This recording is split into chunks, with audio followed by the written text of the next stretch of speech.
শ্রীভূমির settlement এলাকার স্থানীয়রা উদ্যোগ নিয়ে জুবিন গর্গের শৈশবকালীন স্মৃতি সংরক্ষণের জন্য মুখ্যমন্ত্রীর কাছে স্মারকপত্র প্রদান করেছেন। তারা দাবি করেছেন জুবিনের স্মৃতিরক্ষা এবং স্থানীয় ঐতিহ্য সংরক্ষণের জন্য তার নামে একটি মিউজিয়াম স্থাপন করা হোক এবং শৈশবকালীন সরকারি কোয়ার্টারটি বেদখলকারীর কবল থেকে উদ্ধার করা হোক।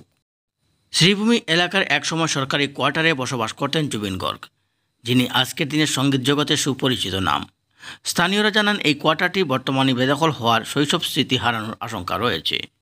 স্থানীয় নেতৃত্ব ও স্কুল শিক্ষকরা একত্রিত হয়ে স্মারকপত্রে সরকারের কাছে আবেদন জানান, যাতে জুবিন গর্গের স্মৃতিরক্ষা হয় এবং ভবিষ্যৎ প্রজন্ম তার জীবন ও সাফল্য থেকে অনুপ্রেরণা নিতে পারে। স্মারকপত্রে বিশেষভাবে উল্লেখ করা হয়েছে জুবিনের স্মৃতিরক্ষা করতে কোয়ার্টারটি উদ্ধার করা হোক। পাশাপাশি শ্রীভূমিতে জুবিন গর্গের মূর্তি স্থাপন করারও দাবি জানান। এইখানে জুবিন গার্গের নামে একটা স্মৃতিসৌধ গড়ে তোলার জন্য এবং জুবিন গার্গের একটি মর্মর মূর্তি বসানোর জন্য সেই আবেদন কিন্তু রেখেছি স্মারকপত্রের মাধ্যমে মাননীয় মুখ্যমন্ত্রীর কাছে। এবং আমরা এখানে মাননীয় লোকের মন্ত্রী মাননীয় কৃষ্ণেন্দু পালের কাছেও সেই আর্জিটুকু রেখেছি এবং আমাদের গার্জিয়ান মিনিস্টার কৌশিক রায় মহোদয়ের কাছে এই আবেদনটুকু রেখেছি। ঠিকই শুনতে পাচ্ছেন, কতিপয় এক রাজনৈতিক দলের নেতা ওনার দুষ্ট চক্রের মাধ্যমে উনি এই জায়গাগুলা দখল করে রেখেছেন। সবাই জানেন ওনার নাম, আমি ক্যামেরার সম্মুখে এই নামগুলো আনতে যাচ্ছি না, অনেক নিউজও হয়েছে। আমরা অনেক আগ থেকে এই জায়গা নিয়ে লড়ছি।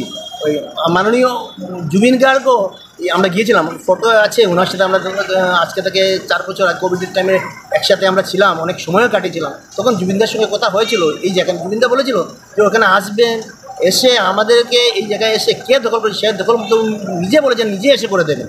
বলো আমাকে আমাদের ভাষায় বলছে, এই শুন, খুব ভালো সিলেটি বলতেন উনি বলেছেন, এই শুন আমি নিজে যাব, তুই থাকবি, আমরা একসাথে গিয়ে ওই জায়গাগুলা একদম একবার যারা দখল করেছে এখান থেকে উৎখাত করে দেব এবং আমি নিজে মুখ্যমন্ত্রীর কাছে গিয়ে কথা বলবো।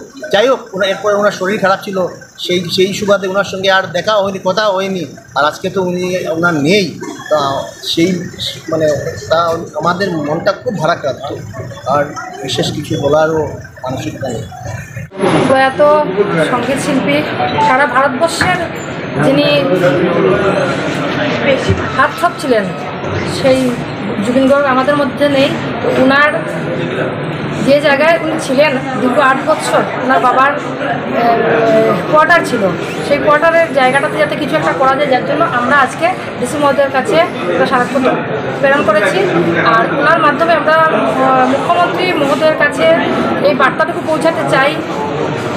ওই কোয়ার্টারগুলো ছিল 4 নম্বর ওয়ার্ডে, তো এই জায়গায় যাতে একটা মিউজিয়াম হয়, তৎসঙ্গে এই রাস্তাটির নাম যাতে জুবিন সরণি বলে পরিচিতি লাভ করে, তার জন্য আমরা প্রশাসনের সঙ্গে ডিসি মহোদয়ের কাছে আমরা আবেদন রেখেছি। আশা করি আমরা জুবিনদাকে বা জুবিন গর্গকে আমরা বাঁচিয়ে রাখতে পারবো, আমাদের স্মৃতিতে রাখতে পারবো। এই জায়গার মধ্যে জুবিন সবসময় বেঁচে থাকবে। আর এখানে যদি মিউজিয়াম হয় তাহলে সে শত শত বছর সবার স্মৃতিতে থাকবে। আর এটার জন্য সম্পূর্ণ এলাকাবাসী, এখানে কোনো ধরনের ধর্মভিত্তিতে না, কোনো কিছু জুবিন গর্গের ব্যাপারে সব কিছুর ঊর্ধ্বে উঠে সবাই এটাতে মত দেবেন আমি আশা করি। জানা গেছে এটি দখলে আছে, কারণ কোনো অসৎ উপায়ে কেউ দখল করে রেখেছে, আমি সম্পূর্ণ তথ্য জানি না, তবে এটা পরিত্যক্ত অবস্থায় আছে। আর আশা করি এটা বর্তমানে যে কন্ডিশন, প্রশাসন আমাদের সঙ্গে থাকলে আমরা জুবিনের নামে কিছু করতে পারবো।